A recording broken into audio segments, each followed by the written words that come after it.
This is a video about themes in art. Visual art throughout time has always shared some common themes. So, regardless of the period of time or the geographic location, you will be able to find there are some reoccurring themes. And I've proposed that there are 7 of them, and one could argue that there are more.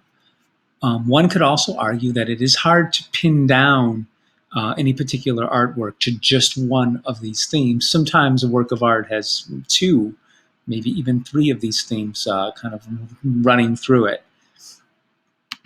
So the 7 that we're going to look at are the sacred realm. That means art that's addressing spirituality or religion. Politics and social order, art that's addressing governments or rebellions to governments.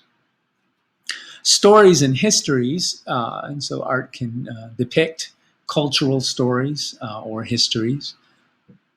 The human emotional experience, and art often portrays the inward life of the human psyche.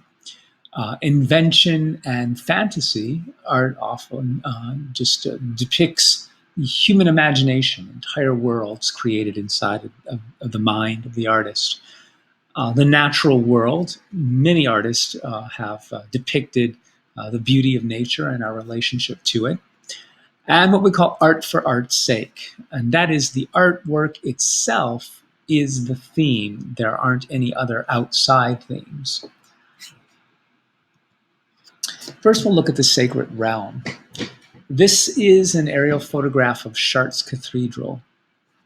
And this is a Gothic cathedral, which was built between 1194 and 1250. So it's the Middle Ages. Gothic cathedrals were designed to transport the faithful to a spiritual realm through just lots of light inside of this space, through an overwhelming scale, the size and the height of the walls, and through this dynamic verticality, the way this building just shoots up vertically into space. It's a cruciform plan, which means it's shaped like a cross, and it's an example of high Gothic architecture. These kinds of this style was used all over Europe in varying ways. And it was designed to incorporate large stained glass windows that could fill the interior with heavenly light. And the flying buttresses, these things right here on the side of the building, they were necessary to support the great weight of the stone walls, because this is masonry. This isn't concrete. These are just blocks of stone stacked up on top of one another. And the tall spires were meant to appear to ascend up to heaven. So there's nothing really practical about this building. This building was meant to, just impress the viewer and make them feel like they were entering a spiritual realm. And here's a view of an interior view of the choir of the church. So this is definitely art about the sacred realm. Here's an example of art that explores the theme of politics and social order. This is an equestrian statue of a Roman emperor named Marcus Aurelius, and this is ancient, so 164-66 CE, Common Era. The emperor here is on a horse. He's depicted as if he's extending his arm in an oratorical gesture, speaking to his troops or something like that, as he sits on top of this, this really mighty war horse. Notice that the proportions have been altered somewhat.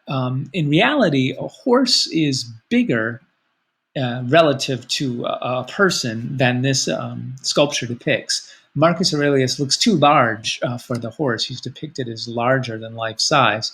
And this is on purpose. It's to make him look more powerful.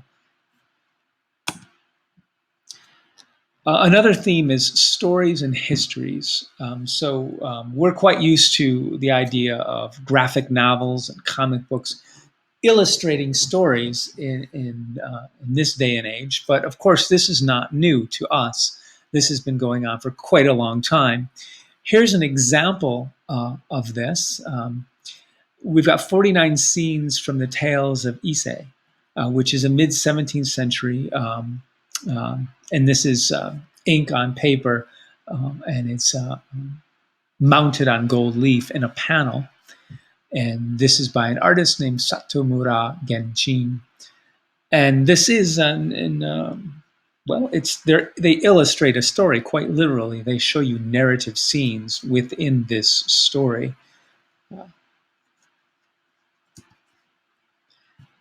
Art also can show the human emotional experience.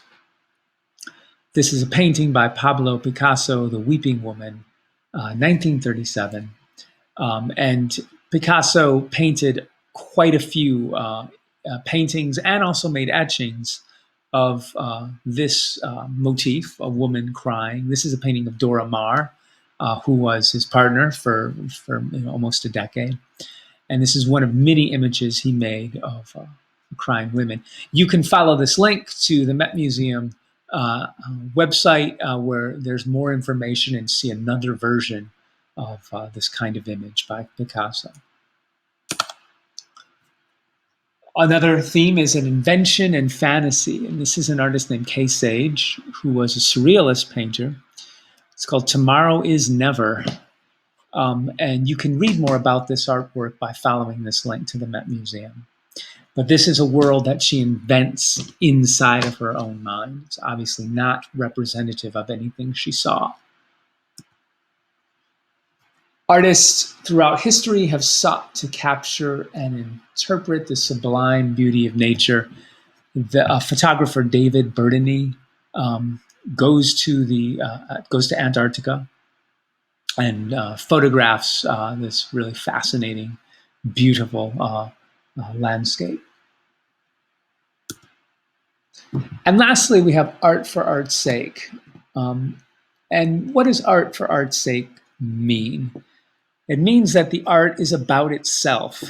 It doesn't reference any other theme, such as history or religion or anything else. The art is its own subject matter. This is Richard Sierra, and this is an exhibition at the Guggenheim Museum Bilbao, Spain.